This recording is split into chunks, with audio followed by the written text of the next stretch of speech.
Ceres Bus. Yari report ni Minya Lopez.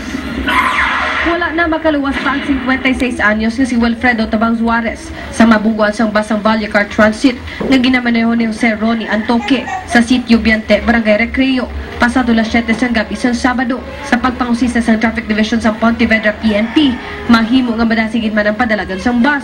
Nagtingwa pa ini nga maglikaw sa nagtabok nga si Tabang Juarez, apang naglapaw ini sa kalog kag natumba bangon sa aksidente. 14 pagid ka mga pasahero sa Ceres Bus ang pilason kaging pangdala sa ospital. Pero ginpatag sa pamuno sa Pontevedra PNP, Police Senior Inspector Mary Rose Pico, tanan ay lunsay mga minor injuries lang. Actually, the Ceres Bus is traveling from north going to south, specifically from Bacolod going to Hinigaran.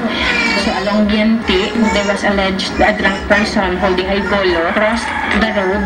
Layo pa ni nag-break na ng Ceres, mukha ginapituhan siya, pero dire-diretso lang siya.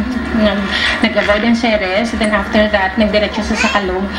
Then, pagdiretso niya sa Kalog, naglapo ng iyang roida sa Kalog, then eventually nag-fell ang body sa ground.